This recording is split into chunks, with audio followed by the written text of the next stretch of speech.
Good morning to everyone. आज मैं discuss करने वाला हूँ फाइनेंशियल मैनेजमेंट जो एमकॉम वाले के लिए है। साथ साथ जो यूजीसी नेट वाले स्टूडेंट है वो भी देखेंगे, उनका एग्जामिनेशन नियर हो चुका है, इसलिए मैं इम्पोर्टेंट टॉपिक लेके आता हूँ। और खास तौर पे मैं एमकॉम सेमेस्टर 2 वाले से जिनका फाइनेंशियल मैनेजमेंट का जो सिलेबस है वो भी मतलब कि देखेंगे, उनके लिए काफी ये इम्पोर्टेंट चैप्टर है और इससे एक दो क्वेश्चन आपको एग्जाम में आएगा ही। इसी को मद्देनजर रखते हुए मैं आज ये वीडियो लेकर के आया हूँ। तो देखिए, अब मैं बताता हूँ। सबसे पहले देखिए, आज जो मैं डिस्कस करने वाला हूँ ये meaning and nature and scope of financial management है। ठीक है, यहाँ तक आज मैं डिस्कस करने वाला हूँ। तो देखिए, सबसे पहले मीनिंग का था financial management can be define as the process of acquiring and utilising fund of business. मतलब क्या कि आपको फाइनेंशियल मैनेजमेंट एक प्रोसेस है किस चीज को, acquisition, acquiring and utilisation of fund. ये यू का है तो कह सकते हैं हम लोग कि financial management is a process of acquisition and effective utilisation of fund of a business. मतलब क्या कि फाइनेंशियल मैनेजमेंट एक प्रकार का क्या है, कोई भी बिजनेस का फंड को एक्वायरिंग और इफेक्टिव यूटिलाइजेशन करने की एक प्रक्रिया है। ठीक है, आई होप कि आप लोग मेरी बातों को यहाँ तक समझ गए होंगे।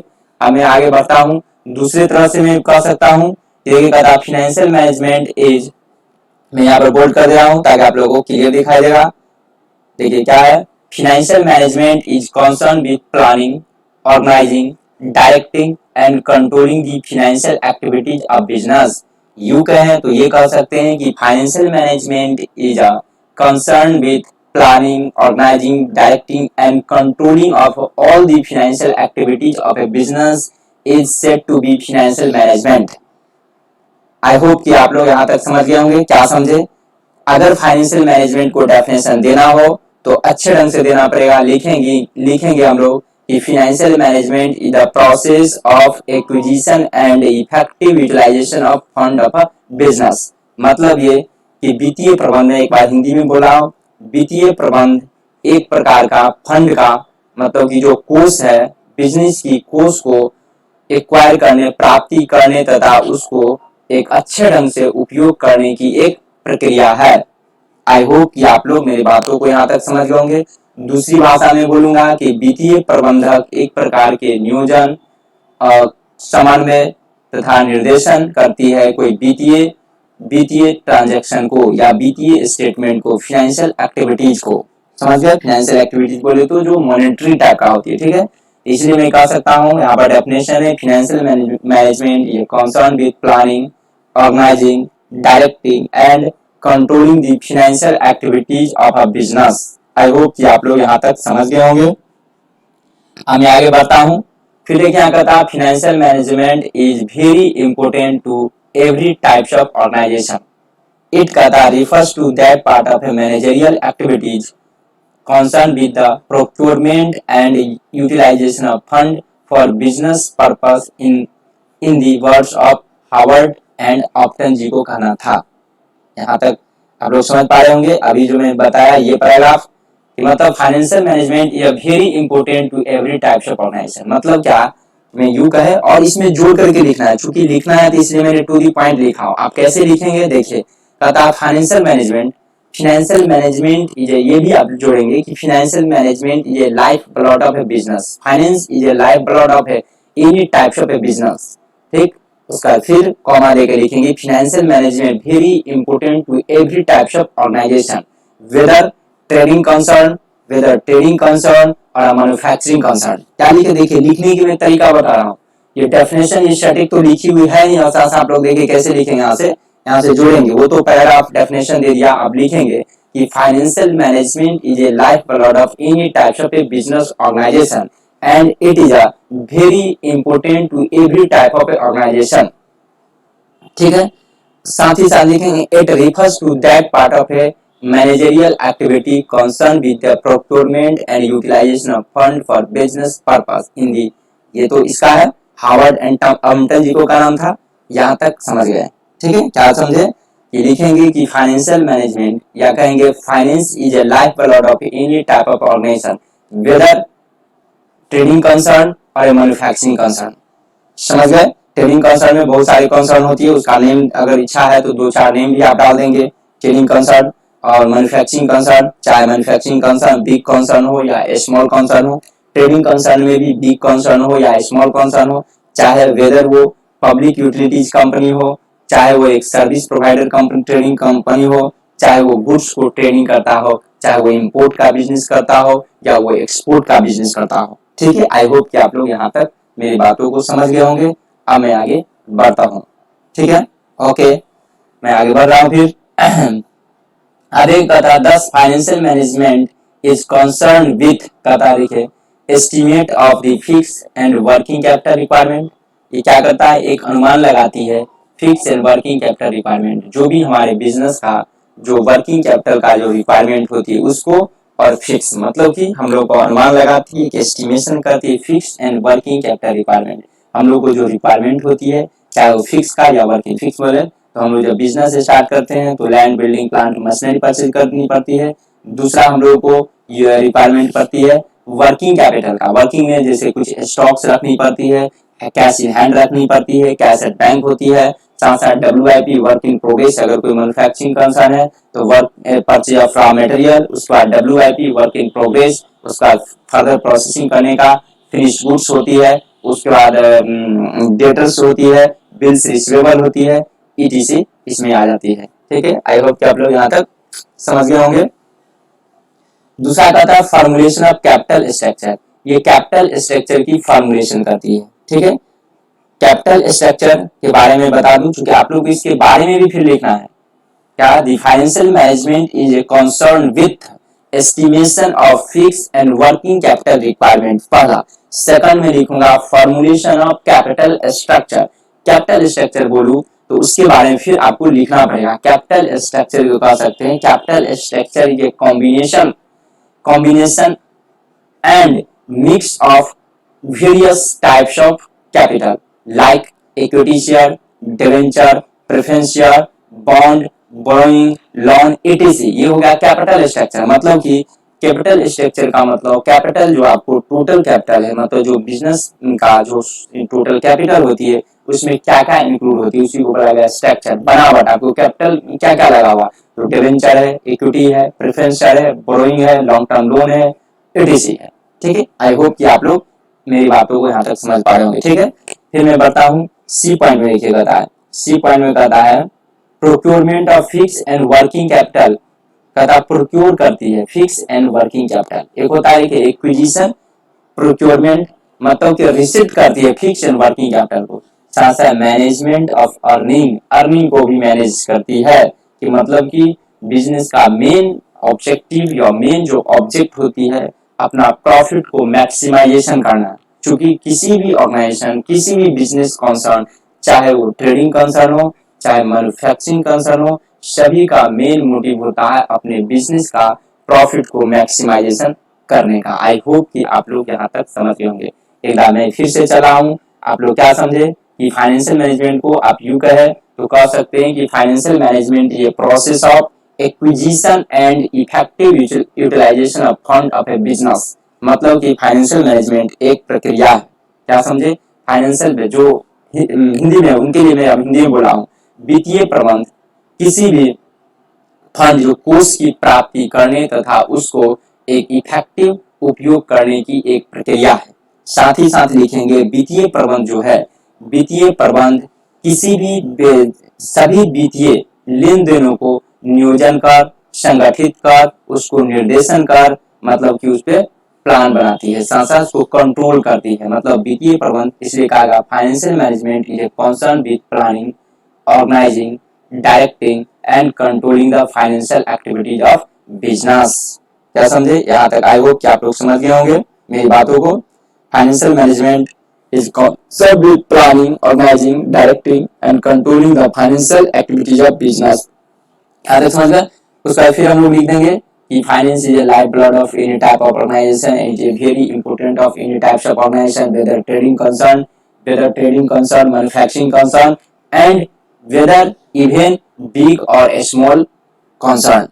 All type of concern are very important roles of finance. Without finance we can't imaginary in our business. मतलब कि बिना वित्त का हम अपने बिजनेस को कल्पना भी नहीं कर सकते हैं, क्योंकि वित्त जो है किसी व्यवसाय के लिए एक ब्लड की तरह ये काम करती है। इसलिए कहा गया कि जितने भी कंसर्न है, जितने भी कंपनी है, सभी के लिए वित्त का एक अति महत्वपूर्ण योगदान होती है। वित्त अगर किसी व्यवसाय में न हो तो वो व्यवसाय रन नहीं कर सकता है। एक एग्जाम्पल के तौर पे बोला गया है, एक इसका मतलब कोरिलेशन किया गया है, कोऑर्डिनेट किया गया है कि जिस तरह से मानव शरीर में यदि ब्लड को निकाल लिया जाए तो उसको ब्लड का सर्कुलेशन रुक जाएगी, और यहाँ तक कि वो मनुष्य, वो इंसान, ह्यूमन बॉडी वो जीवित नहीं रह सकती है, वो लिविंग थिंग्स से नॉन लिविंग थिंग्स बन जाएगा। इन द सेम वे अगर किसी संगठन, किसी संस्था से, किसी बिजनेस संगठन से अगर वित्त को हटा दिया जाए तो वो संस्था न कभी रन हो सकती है, न कभी सर्वाइव कर सकती है, इवन कि यहाँ तक वो बिजनेस को शट डाउन करना पड़ेगा। ठीक है, इस तरह देखें, हिंदी वाले देखेंगे।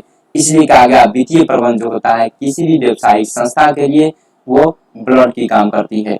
ठीक है, अगर बिजनेस में फाइनेंस ना हो तो हम लोग बिजनेस को एक स्टेप भी आगे नहीं बढ़ा सकते हैं।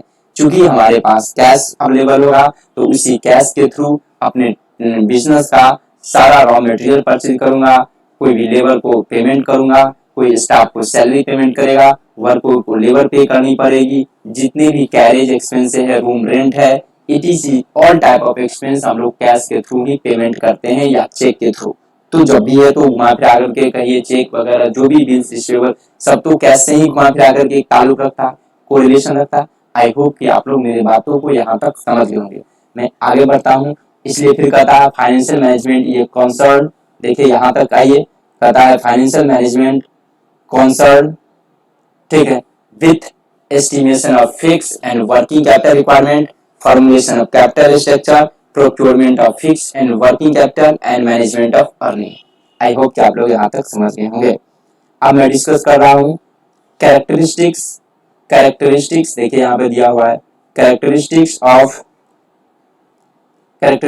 Of financial management. Financial management का क्या क्या कैरेक्टर रहता है, क्या इसका विशेषता है, कैरेक्टरिस्टिक्स बोले तो इसका विशेषता क्या है, खासियत क्या फाइनेंशियल मैनेजमेंट का। तो मैं चलता हूँ इस पर डिस्कस करने के लिए। देखिए कहता है एस्टिमेट्स फंड रिक्वायरमेंट, जो फंड की रिक्वायरमेंट होती है उसकी अनुमान लगाती है, जो हमें फंड यानी कि जो कोष की आवश्यकता होती है उसकी अनुमान लगाती है, जो हिंदी में वो लिखेंगे। सेलेक्ट सोर्स ऑफ फंड, मतलब कि अपने फंड को कहता है सेलेक्ट सोर्स ऑफ फंड, मतलब कि हम लोग फंड का सोर्स को सिलेक्शन करते हैं कि हमारे पास जो फंड होगा किस सोर्स से हम लोग फंड को एक्विजिशन करेंगे। दूसरा decide capital structure, capital structure को डिसाइड किया जाता है कि हमारे पास जो कैपिटल है, डेब्ट है, इक्विटी या प्रेफरेंसर है, तो कैपिटल स्ट्रक्चर में मुझे कितनी रेशियो में, कितनी पोर्शन में मुझे डेब्ट रखनी है, कितना पोर्शन में इक्विटी मतलब ओनर्स कैपिटल रखनी है, कितने रेशियो में कितना पोर्शन प्रेफरेंशियल मुझे रखनी है, इन सभी को बोला जाता है डिसाइड्स कैपिटल स्ट्रक्चर। आई होप कि आप लोग यहाँ तक समझ गए होंगे।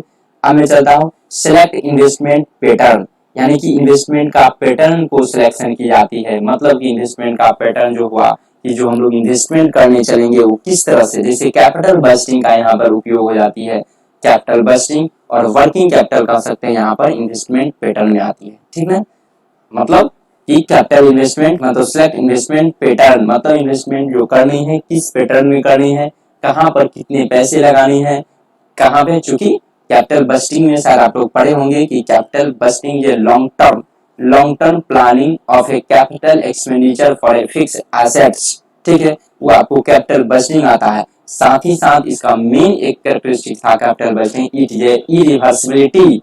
इरिवर्सिबिलिटी का मतलब है कि हम लोग रिटर्न नहीं हो सकते हैं, मतलब ये कि जब हम लोग कोई कैपिटल एक्सपेंडिचर करते हैं फिक्स एसेट्स के लिए तो ह्यूज कैपिटल की रिक्वायरमेंट होती है, और ह्यूज कैपिटल जब इन्वेस्ट हो जाती है अगर उसको फिर से मैं बंद करके रिटर्न बैक होगा तो मुझे काफी डिफिकल्टी होगी, यहाँ तक कि काफी कंपनी को लॉस सहन करना पड़ेगा, लॉस उठाना पड़ेगा। क्यों? क्योंकि जब हम लोग कोई एसेट्स परचेज एक बार कर लेंगे आप फिर किसी से बेचेंगे तो कम वैल्यू में बिकेगा। ठीक है, आई होप कि मेरी बातों को आप लोग यहाँ तक समझ लो। दूसरा raise shareholder value. Shareholder value का मतलब आपकी कंपनी में जो भी शेयर होल्डर है उसका हम लोग वैल्यू में रेज करते हैं, मतलब उसका आप अपने इक्विटी शेयर का वैल्यू में इंक्रीजिंग करते हैं, मतलब वेल्थ का मैक्सिमाइजेशन, उसका वैल्यू, फर्म का वैल्यू मैक्सिमाइजेशन करते हैं। उसका मैनेजमेंट ऑफ कैश, कैश का मैनेज करेगा, मतलब कि कैश का मैनेजमेंट का मतलब ये है कि हमारे बिजनेस में जो भी फंड का एक्विजिशन हो रही है या फंड का यूटिलाइजेशन हो रही है, तो फंड जो एक्विजिशन हुआ तो उस फंड हमारे पास जो कैश के रूप में पैसे आएंगे उसको हम लोग को इकट्ठा करके नहीं रखना है, फिर उसी को कहीं ना कहीं यूज करना है, इन्वेस्टमेंट करना है। मतलब कि हमारे पास बैलेंस ज्यादा ही मात्रा में नहीं होनी चाहिए रखा हुआ अपने पास, कैश इन हैंड ज्यादा मात्रा में नहीं होनी चाहिए। साथ साथ जब हम लोग इन्वेस्टमेंट करेंगे तो हमारे पास में कैश का डेफिसिट भी नहीं होनी चाहिए, उसी को बोला गया मैनेजमेंट ऑफ कैश। मतलब कि कैश का ही तो कमाल है बिजनेस में। ऐसे भी आप ठेठी में जानते हो, एक आता है बोलचाल भाषा में, कैश है तभी ऐश किया जाता है, कैश पे तो ही ऐश होती है। इंडस्ट्री में, बिजनेस में भी तो कैश का ही कमाल होती है। आपके पास कैश है तो कैश के रूप में कोई भी गुड्स परचेज करेंगे ह्यूज अमाउंट में, लार्ज क्वांटिटीज में, तो आपको कुछ डिस्काउंट मिल जाएगा, कैश डिस्काउंट की फैसिलिटी हो जाएगा। इन सारे फैसिलिटीज को हम लोग को कैसे लेना है, इसलिए हम लोग को कैश को मैनेजमेंट करना है। साथ ही साथ ज्यादा कैश को रिटेन भी करके नहीं रखनी है, क्योंकि हमारे पास क्या होता है, कैपिटल पे कॉस्ट होती है, कॉस्ट ऑफ कैपिटल, कैपिटल का रेट होती है, उससे हमको इंटरेस्ट चलती रहती है, उसका कॉस्ट होती है। तो अगर मैं रख लूंगा तो उस पर कोई इनकम नहीं होगी तो फिर हमारे लिए लॉस होगा, इसलिए management of cash. I hope कि आप लोग यहाँ तक समझ गए होंगे क्या है कैरेक्टरिस्टिक्स ऑफ फाइनेंशियल मैनेजमेंट। पहला एस्टिमेट्स फंड रिक्वायरमेंट, दूसरा select source of fund, decides capital structure, fourth में सिलेक्ट इन्वेस्टमेंट पैटर्न, उसका रेज शेयर होल्डर्स वैल्यू, और सिक्स में मैनेजमेंट ऑफ कैश। मैं बता दूं एक बार और फिर से, ये काफी इंपॉर्टेंट, ये जो टॉपिक मैं आज बता रहा हूँ काफी इंपॉर्टेंट है। आप लोग इस चीज को नोटबुक में नोट बना के रखिए, इससे एक निश्चित है कि क्वेश्चन आएगा। यदि सेकंड सेमेस्टर में इसे एक दो क्वेश्चन नहीं आया तो फिर मुझे बोलिएगा कि सर आप मुझे कैसे सजेस्ट किए थे जिससे एक भी क्वेश्चन आया थे। इसलिए मैं कहूंगा, फिर से रिक्वेस्ट करता हूँ ईच एंड एवरी जो एमकॉम सेकंड सेमेस्टर के जो भी छात्र और छात्राएं हैं, इस चीज को अपने नोटबुक में नोट करके रखेंगे। मैं पहले भी एक बार इस तरह पीडीएफ बना करके मैनेजमेंट अकाउंटिंग का मैंने क्लास करवाया था, और उससे देखिए जब इंटरनल बातों से एक दो क्वेश्चन पूछा हुआ था, तो आप लोग मेरी बातों को समझकर उसको अच्छे ढंग से वाच किए थे, तो सभी स्टूडेंट को काफी हेल्प मिला था। और सर बताया भी था कि सर आप इसी तरह जितना भी पीडीएफ होगा बना करके हम लोग को डिस्कस कर दिए, ताकि मुझे मतलब हेल्प होगा। मैं प्रॉमिस करता हूँ कि मैं ठीक है एग्जाम होते होते ईच एंड एवरी का मैं इसी तरह क्लास करवा करके आपको सारा पीडीएफ में प्रोवाइड कर दूंगा, ताकि क्या होगा आप लोगों की एग्जाम में काफी हेल्पफुल होने वाला है। ठीक है, आई होप कि आप लोग मेरी बातों को समझ गए होंगे। मैं आगे फिर बढ़ रहा हूँ, ठीक है, ओके। देखिए अब देखिए स्कोप ऑफ फाइनेंशियल मैनेजमेंट में क्या है। फाइनेंशियल मैनेजमेंट, फाइनेंशियल, इसी को स्कोप ऑफ फाइनेंशियल मैनेजमेंट और फाइनेंशियल डिसीजन कहते हैं।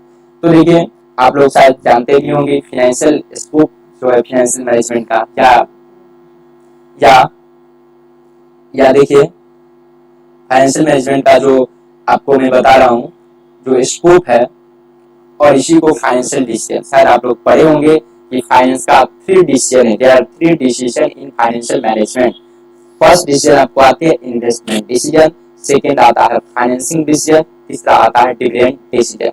अब सब में अलग अलग। इन्वेस्टमेंट डिसीजन का मतलब है कि हमें ये निर्णय लेनी है कि पैसे को कैसे इन्वेस्टमेंट करनी है, कहाँ पे इन्वेस्ट करनी है। मतलब मुझे वहां पे इन्वेस्टमेंट करनी होगी जहां पे मुझे मैक्सिमम रेट ऑफ रिटर्न हो। Maximum rate of return company को जहां पे होगी वहां पे इन्वेस्टमेंट करेगी। इन्वेस्टमेंट डिसीजन में दो बातें आती है, एक कैपिटल बस्टिंग और दूसरा होती है वर्किंग कैपिटल मैनेजमेंट। जैसे देखिए मैंने यहाँ पर लिखा भी दिया हूँ, इसको एकदम पूरी पॉइंट में लिखाया हूँ। देखिए यहाँ पर कैपिटल बस्टिंग और वर्किंग कैपिटल मैनेजमेंट मतलब इन्वेस्टमेंट डिसीजन, जब कोई कंपनी अपने फंड को इन्वेस्टमेंट करने के लिए चलेगी तो वो उस ऑप्शन में, उस प्रोजेक्ट में वो इन्वेस्टमेंट करेगी, वो वहां पे अपने पैसे को इन्वेस्टमेंट करेगी जहां पर उसे मैक्सिमम रेट ऑफ रिटर्न मिलेगी। मैक्सिमम रेट ऑफ रिटर्न मिलेगी तो कंपनी वहीं पर इन्वेस्टमेंट करेगी। साथ ही साथ कैपिटल बस्टिंग में भी ये देखा जाता है कि कंपनी को जहां नेट प्रेजेंट वैल्यू ज्यादा होगा, एनपीवी जिस प्रोजेक्ट पे ज्यादा होगा उस पे वो इन्वेस्टमेंट करेगा। साथ ही साथ कैपिटल बस्टिंग के थ्रू पीआई होता है, प्रॉफिटेबिलिटी इंडेक्स मेथड होती है। प्रॉफिटेबिलिटी इंडेक्स मेथड में ये देखा जाता है कि जिस प्रोजेक्ट का ग्रेटर देन 1 से ज्यादा हो तो उस प्रोजेक्ट पे हम लोग इन्वेस्टमेंट करते हैं। क्यों? क्योंकि कैपिटल में राशनिंग होती है। राशनिंग बोले तो सीलिंग बोले तो लिमिटेशन। आपके पास कितना भी कैपिटल क्यों ना हो तो कहीं ना कहीं आपको लिमिटेशन है। 100 करोड़, 200 करोड़, 500 करोड़, 1000 करोड़, लेकिन कहीं ना कहीं तो लिमिटेशन है। इसलिए बोला गया कि फंड राशनिंग ऑफ कैपिटल, मतलब कैपिटल में जो फंड होती है उसमें एक लिमिटेशन होती है। तो उस लिमिटेशन में मुझे ये देखना है कि मैं कहाँ कहाँ इन्वेस्टमेंट करूँ ताकि मेरा मैक्सिमम रेट ऑफ रिटर्न हो, शेयर होल्डर का वैल्यू में इंक्रीजिंग हो, वेल्थ मेरा मैक्सिमाइजेशन हो। ठीक है, इसलिए कैपिटल बजटिंग में देखा जाता है कि जहाँ पे एनपीवी जिस प्रोजेक्ट का ग्रेटर देन हो वहाँ पे, दूसरा जिसका पीआर ग्रेटर देन 1 है वहाँ पे, उसके बाद इंटरनल रेट ऑफ रिटर्न जिसका मैक्सिमम होगा वहाँ पे होगा। आई होप कि आप लोग मेरी बातों को समझ लेंगे। दूसरा देखिए working capital management. Working capital management में हम लोग को क्या देखना है कि मतलब वर्किंग कैपिटल, जब हम लोग बिजनेस स्टार्ट करते हैं, मैं बता देता हूँ वर्किंग कैपिटल क्या है। बोला गया है कि working capital is a minimum amount of capital the firm have to maintain day to day operation of business. मतलब ये कि वर्किंग कैपिटल जो है किसी बिजनेस का जो एक मिनिमम कैपिटल है जो किसी फर्म को हमेशा मेंटेन करना पड़ता है डे टू डे ऑपरेशन में, ऑपरेशन का बिजनेस को ऑपरेट करने के लिए। It's day to day operation of business. क्या समझे? working capital management is the, yeah, working capital is the minimum capital the firm have to maintain for day to day operation of business। यू कहें तो working capital mean the excess of current assets over the current liabilities is said to be working capital management. साथ ही साथ इसका formula होता है current assets minus current liabilities. साथ ही साथ वर्किंग कैपिटल को और बढ़ाया जाता है, ऑब्जेक्टिव में भी कई बार पूछा है। Working capital is also known as revolving capital, circulating capital, and cash to cash management is known as working capital management। I hope कि आप लोग यहाँ तक समझ गए होंगे। तो वर्किंग कैपिटल में क्या है, हम लोग को बहुत सारे कंपोनेंट होती है, जैसे cash in hand, cash at bank, purchase of from stock of raw material, stock of WIP, stock of finish goods, debtor receivable and prepaid expenses. तो इन सभी में किस जगह पे मुझे कितना मात्रा में इन्वेस्टमेंट करनी है, कहाँ पे फंड को हम लोग यूटिलाइजेशन कितना अमाउंट में करना है, यही सब हम लोग को देखना है। इसी को बोला गया investment decision. I hope investment decision का मतलब आप लोग समझ गए होंगे। देखिए यही को अगर लिखेंगे तो 3-4 एक 2 पेज बनेगा। फिर आप फाइनेंसिंग डिसीजन में देखिए आऊंगा। देखिए आपको बता फाइनेंसिंग डिसीजन मतलब इसका दूसरा डिसीजन ये होती है या इसको स्कोप होती है फाइनेंसिंग डिसीजन। कोई भी फाइनेंशियल मैनेजमेंट को फाइनेंस से रिलेटेड उसे डिसीजन लेनी पड़ती है, मतलब निर्णय लेनी पड़ती है। जैसे फंड की क्या क्या रिक्वायरमेंट है और कैपिटल का स्ट्रक्चर। फंड की रिक्वायरमेंट का मतलब ये कि मुझे कितनी पैसे की जरूरत पड़ेगी, मुझे कितनी फंड की रिक्वायरमेंट है ताकि मैं इस बिजनेस को, जिस बिजनेस को मैं स्टार्ट कर रहा हूँ, जिस बिजनेस का मैं रन कर रहा हूँ, वो सफिशिएंट और अच्छे ढंग से वो बिजनेस स्मूथली के साथ वो रन करे, साथ साथ बिजनेस बढ़ते चला जाए। इसलिए फंड की रिक्वायरमेंट देखी जाती है फाइनेंशियल डिसीजन। दूसरी चीज कैपिटल स्ट्रक्चर, उसी में कैपिटल स्ट्रक्चर होती है। मतलब कि हमारे पास बहुत अल्टरनेटिव ऑप्शन है फंड का, सोर्स ऑफ फंड बहुत सारे हैं। इक्विटी है, डेब्ट है, प्रेफरेंशियल है, कोई डिवेंचर है, लॉन्ग टर्म कोई लोन है। इसमें से मुझे कैपिटल स्ट्रक्चर बनानी है, वैसी कॉम्बिनेशन, वैसा पोर्शन, वैसी रेशियो में बनाना है जहां पे मिनिमम कॉस्ट ऑफ कैपिटल हो और मैक्सिमम रेट ऑफ रिटर्न हो। वहीं पे एक साउंड कैपिटल स्ट्रक्चर माना गया है। साउंड कैपिटल स्ट्रक्चर का मतलब क्या समझे कि हमारे कैपिटल का कॉम्बिनेशन, हमारे कैपिटल की पोर्शन ऐसी होनी चाहिए जहां पे cost of capital minimum and rate of return maximum हो, प्रॉफिट मैक्सिमम हो। उसी को रेशनल कैपिटल स्ट्रक्चर या स्मूथ या साउंड कैपिटल स्ट्रक्चर बोलेंगे। आई होप कि आप लोग यहाँ तक मेरी बातों को समझ पाए होंगे कि कैपिटल फंड क्या है, फंड रिक्वायरमेंट क्या है, कैपिटल स्ट्रक्चर क्या है। अब देखिए डिविडेंड डिसीजन। डिविडेंड डिसीजन कहने से पता चलता है कि फाइनेंशियल डिसीजन में या स्कोप जो होती है फाइनेंशियल डिसीजन का तीसरा में जो होती है डिविडेंड डिसीजन।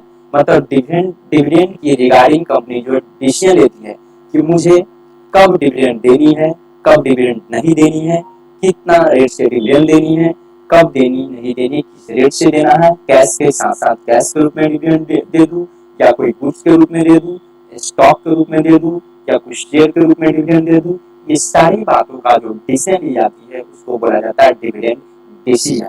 जैसे देखिए डिविडेंड का पॉलिसी बनाई जाती है और रिटेन अर्निंग, मतलब ये कि जो मेरे पास प्रॉफिट आया उसमें कितना रिटेन करना है और कितना डिविडेंड को पे कर देना है, पे आउट रेशियो। ठीक है, आई होप कि आप लोग शायद समझ गए होंगे। स्कोप ऑफ फाइनेंशियल में, फाइनेंशियल मैनेजमेंट में 3 स्कोप है या 3 डिसीजन ऑफ फाइनेंशियल मैनेजमेंट है। पहला इन्वेस्टमेंट डिसीजन, दूसरा फाइनेंसिंग डिसीजन, तीसरा डिविडेंड डिसीजन। आई होप कि आप लोग समझ गए होंगे। अब मैं चलता हूँ ऑब्जेक्टिव ऑफ फाइनेंशियल मैनेजमेंट में। अब देखेंगे फाइनेंशियल मैनेजमेंट को ऑब्जेक्टिव पे हम लोग चल रहे हैं। ठीक है, तो ये देखिए, तो मैं फाइनेंशियल मैनेजमेंट को ऑब्जेक्टिव पे में चला हूँ। तो देखिए ऑब्जेक्टिव में कहता है मैक्सिमाइजेशन ऑफ प्रॉफिट, तो प्रॉफिट को मैक्सिमाइजेशन करेगा, साथ साथ maximisation of shareholder wealth या मैक्सिमाइजेशन ऑफ वेल्थ। ये मेन 2 ऑब्जेक्टिव है, 2 main objective of financial management is first maximisation of profit, second maximisation of wealth. इसी को बोला गया maximisation of shareholder wealth. I hope कि आप लोग यहाँ तक समझ गए होंगे। मैक्सिमाइजेशन ऑफ प्रॉफिट का मतलब होता है कि कोई भी बिजनेस ऑर्गेनाइजेशन का मेन मोटिव, उसका मेन जो एम होती है या मेन ऑब्जेक्टिव होती है प्रॉफिट को मैक्सिमम करना। क्योंकि मैक्सिमम जब प्रॉफिट होगी, जब मैक्सिमम प्रॉफिट होगी तो अपने आप को अल्टीमेटली ये ऑब्वियस है कि हमारा वेल्थ भी बढ़ते चला जाएगा। क्यों? क्योंकि ज्यादा मैं प्रॉफिट को रिटेन करके रखूंगा, तो रिटेन करूंगा तो मेरे पास एक्यूमुलेटेड फंड होते चला जाएगा। इसलिए मेन ऑब्जेक्टिव में रखा गया मैक्सिमम प्रॉफिट। साथ ही साथ मैक्सिमम प्रॉफिट होगा तभी हम स्टाफ को अपना रेम्यूनरेशन दे पाएंगे, टाइम टू सैलरी पे करेंगे, वर्कर को हम लोग वेजेस पेमेंट करेंगे, वेजेस पेमेंट कर पाएंगे, तथा जितने भी miscellaneous expenses and operating and non operating expenses, सारे एक्सपेंसेस को हम लोग टाइम टू टाइम पेमेंट कर सकते हैं। इसलिए आई होप कि आप लोग समझ गए होंगे मेरे बातों को। मैक्सिमाइजेशन ऑफ प्रॉफिट का मतलब क्या होगा। दूसरा में आएंगे मैक्सिमाइजेशन ऑफ वेल्थ।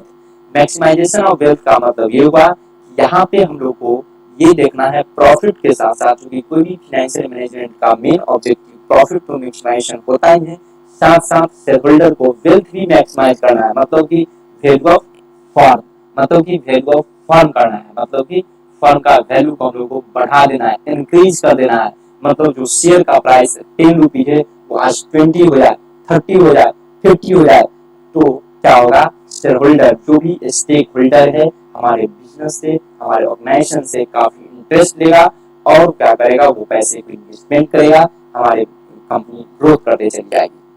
थर्ड में regular and adequate supply of fund, मतलब कि इसका स्कोप ये भी है कि फाइनेंशियल मैनेजमेंट बताता है कि हमारे पास जो है फंड को हमेशा एडिक्वेट मात्रा में और हमेशा रेगुलर बेसिस पे सप्लाई होनी चाहिए। एडिक्वेट का मतलब ये हुआ कि सफिशिएंट मात्रा में जो जितना रिक्वायरमेंट है, जितना मुझे आवश्यकता है, उस आवश्यकता के अकॉर्डिंग हमारे पास रेगुलर बेसिस से फंड होनी चाहिए। आई होप कि आप लोग मेरी बातों के आगे समझ गए होंगे। उसके बाद देखिए तथा optimum fund utilisation. Optimum fund utilisation का मतलब ये होगा कि फंड को हम लोग अच्छे ढंग से यूज करेंगे। ठीक है, ज्यादा से ज्यादा फंड में यूटिलाइजेशन करेंगे, क्योंकि फंड हमारे पास रखा रहेगा और उस फंड को हम लोग जब यूजेज नहीं करेंगे तो क्या होगा, मेरा कॉस्ट लगते चला जाएगा कैपिटल पे और मेरा क्या होगा, कॉस्ट बढ़ जाएगा और उसका रिटर्न अर्निंग कम होगा, तो मुझे लॉस सहन करना पड़ेगा। क्यों? क्योंकि मार्केट में जो भी कॉस्ट है, कैपिटल है, उसका कॉस्ट होता फ्री में, तो कैपिटल मिलती नहीं है। इसलिए हमारे पास फंड को हम लोग को यूजेज करना है, कितना एफिशिएंट रूप से हम लोग को उस फंड को यूटिलाइजेशन करना है, मतलब usages of fund. Utilisation of fund means usages of fund. Okay, I hope कि आप लोग समझ गए होंगे। मतलब उसका सेफ्टी ऑफ फंड, यूजेज के साथ साथ हमारे पास फंड को सेफ्टी होनी चाहिए। सेफ्टी का मतलब ये शायद आप लोग पढ़ रहे होंगे या आप लोग फिर पढ़ेंगे पोर्टफोलियो मैनेजमेंट, न्यू सिलेबस वाले में थर्ड सेमेस्टर में आएगा पोर्टफोलियो मैनेजमेंट। पोर्टफोलियो मैनेजमेंट का मतलब देखें, वो भी पोर्टफोलियो मैनेजमेंट क्या बताती है कि अभी जो आप लोग फाइनेंस जो स्टडीज कर रहे हैं, ये तो बहुत पहले से चलते आ रहा है ये सब्जेक्ट, लेकिन इसी का एक्सटेंशन, इसी का मॉडर्न टाइप से आपको आएगा पोर्टफोलियो मैनेजमेंट। कहता ये है, बातों को समझिए जरा मुद्दे को, कि पोर्टफोलियो मैनेजमेंट का मतलब होती है कि जब हम लोग कोई भी फंड को यूज करते हैं या फंड का जब एक्विजिशन करते हैं तो क्या होता है, उसके साथ साथ रिस्क अटैच होता है, रिस्क एंड अनसर्टेनिटी अटैच होती है। प्रॉफिट जब जहाँ पे हम लोग हाई प्रॉफिट के लिए एक्सपेक्टेशन करते हैं वहाँ पे हाई रिस्क और हाई अनसर्टेनिटी होती है। तीन बात साथ साथ चलती है, ये हमेशा याद रखेंगे। तो क्या होती है, पोर्टफोलियो, पोर्ट का मतलब होता है पार्ट बाय पार्ट, फोलियो का मतलब जो फाइनेंस है, मतलब कि जब भी हम लोग फाइनेंस को, जब भी हम लोग यूटिलाइजेशन करेंगे फंड को तो तोड़ तोड़ करके यूटिलाइजेशन करेंगे, तोड़ तोड़ करके मतलब पार्ट बाय पार्ट उसमें तोड़ेंगे। मतलब ये कि सपोज दैट मेरे पास 2 लाख रुपया ही फंड है तो मैं 2 लाख रुपया को कहीं एक जगह में इन्वेस्टमेंट नहीं मुझे करनी चाहिए, क्योंकि फाइनेंस क्या बताता है, जहाँ मैक्सिमम रेट ऑफ रिटर्न है वहाँ इन्वेस्टमेंट कीजिए। इसका मतलब ये है कि फाइनेंस कहता है 2 लाख रुपया है, जहाँ पे ज्यादा प्रॉफिट वहाँ इन्वेस्टमेंट कर दो। लेकिन नहीं, अब मॉडर्न युग में, मॉडर्न एरा में जब से पोर्टफोलियो मैनेजमेंट आया वो हम लोग को ये बताती है नहीं भाई, मैक्सिमम प्रॉफिट जहाँ पे होगी वहां पर मैक्सिमम रिस्क होगा, मैक्सिमम अनसर्टेनिटी होगा। अनसर्टेनिटी का मतलब क्या, मार्केट में अनिश्चितताएं होती है, ये कोई गारंटी नहीं है कि अभी 20% से रेट ऑफ रिटर्न है तो कल भी, परसों, तरसों, महीने, 2 महीना और इस तरह से मतलब कंटिन्यू आपको 20% जाएगा, हो सकता है 20 है तो हो सकता है 10% है। तो पोर्टफोलियो मैनेजमेंट कहता है कि आप जब भी फंड को इन्वेस्टमेंट करने जाइए तो पार्ट बाय पार्ट कीजिए, कुछ इक्विटी में लगाइए, कुछ प्रेफरेंशियल में लगाइए, कुछ डिवेंचर में लगाइए, या आप सिलेक्शन कर लिए फंड को, आप तो क्या कीजिए, अगर डिवेंचर में इन्वेस्टमेंट करनी है तो मान के चलिए बहुत सारी कंपनी है, कुछ कंपनी ए में लगाइए, कुछ कंपनी बी में, कुछ डी में। जैसे बेस्ट एग्जाम्पल मैं अभी का पेश कर रहा हूँ, जैसे सृजन घोटाला आप लोग शायद सुने होंगे। तो आप सोचिए, बहुत ऐसे ऐसे पर्सन था जो जॉब ओरिएंटेड पर्सन था, वो क्या किए, रिटायर किए, उनका रिटायरमेंट मिला पैसा, वो देखा यहाँ पर मैक्सिमम रेट ऑफ रिटर्न है तो अपने सारा का सारा पैसा उसमें जाकर के इन्वेस्टमेंट कर दिए थे सृजन घोटाला, सृजन में। ठीक है, अब देखिए जरा, लेकिन वो वहां पे तो घोटाला हो गया, घोटाला हो गया, कंपनी तो ये हो गई, डूब गई। अब खुद सोचिए कि जो अपने सारा मेहनत करके वो पैसे को इकट्ठा किए हुए थे, अपना जो भी मेहनत की, जो भी एफर्ट लगाए, जो अपने फंड का एक्यूमुलेटेड किया, सारा तो सारा पैसा तो उसको उनको डूब गया। अब वो पर्सन रोड पे आ गए। यही हम लोगों को सीख देती है कौन, पोर्टफोलियो मैनेजमेंट की, मतलब safety of fund. Fund investment तो करने जा रहे हैं, उससे पहले आप फंड को देखिए कि आपको सेफ्टी है कि नहीं। इसका मतलब जहाँ पे मॉडरेट हो, मतलब मॉडरेट कैपिटल और मॉडरेट जहाँ पर रिस्क हो, और मार्केट में अनसर्टेनिटी जहाँ पर मीडियम में हो, मतलब मॉडरेट हो, बराबर हो आपस में, वहीं पे हम लोग को फंड को इन्वेस्टमेंट करनी चाहिए। नहीं तो कभी कभी क्या होता है, ज्यादा प्रॉफिट के चक्कर में, मैक्सिमम अर्निंग के चक्कर में लोग डूब जाते हैं, ठीक है, रोड पे खराब हो जाते हैं। तो आई होप कि आप लोग मेरी बातों को आसानी से समझ गए होंगे अच्छे से। एक बार मैं फिर रिकॉल कर रहा हूँ, ऑब्जेक्टिव ऑफ फाइनेंशियल मैनेजमेंट में क्या होगा, पहला maximisation of profit, second maximisation of wealth, जिसको बोलूंगा मैं maximisation of shareholder fund, third होगा regular and adequate supply of fund, next होगा optimum fund utilisation and safety of fund. I hope कि आप लोग यहाँ तक समझ गए होंगे। उस बात क्या समझे, मैं सबको रिकॉल कर दे रहा हूँ। स्कोप ऑफ फाइनेंशियल में या फाइनेंशियल डिसीजन में 3 डिसीजन आती है, पहला इन्वेस्टमेंट डिसीजन, दूसरा आता है फाइनेंसिंग डिसीजन और डिविडेंड डिसीजन। मैंने इन्वेस्टमेंट डिसीजन बताया था, इसमें 2 चीज के थ्रू होती है, कैपिटल बजटिंग और वर्किंग कैपिटल। फाइनेंसिंग डिसीजन में फंड रिक्वायरमेंट होगी, उसके बाद कैपिटल स्ट्रक्चर होगी। डिविडेंड डिसीजन होगा डिविडेंड पॉलिसी और रिटर्न अर्निंग। आई होप कि इस चीज को समझ गए होंगे फाइनेंशियल डिसीजन। उसके बाद हम लोग डिस्कस किए थे क्या चीज, मीनिंग ऑफ फाइनेंशियल मैनेजमेंट। तो देखिए, मीनिंग ऑफ फाइनेंशियल मैनेजमेंट का मतलब क्या होता है, process. Financial management is a concern with the process of acquisition and effective utilization of fund of a business is known as financial management। ठीक है, ये हो गया। दूसरा, financial management is concern with planning, organising, directing and controlling the financial activities of a business. साथ साथ इसमें लिखेंगे कि finance is a life blood of a organisation and finance is a lifeblood of each and every type of organization, and it's a very important role of any type of organization, whether trading concern, whether it is a trading concern or whether it is a trading concern or manufacturing concern। ठीक है, यहाँ तक I hope समझ गए। देखिए कहा गया financial management is very important to every types of organisation It refers to that part of managerial activity concerned with the procurement and utilization of fund for business purpose in the words of Howard and Upton वो कहना था। ठीक है, तो अगर 10 financial management ये concern with, तो देखिए मैंने यहाँ पर लिखा रखा हूँ चार को: estimation of the fix and working capital requirement, formulation of capital structure, procurement of fix and working capital and management of earning characteristics में भी मैंने बता दिया हूँ। Estimation of estimates fund requirement, select source of fund, decide capital structure, select investment pattern, raise shareholder value और management of cash. Thank you so much. आप आज की क्लास यहीं पे एवं हो गया।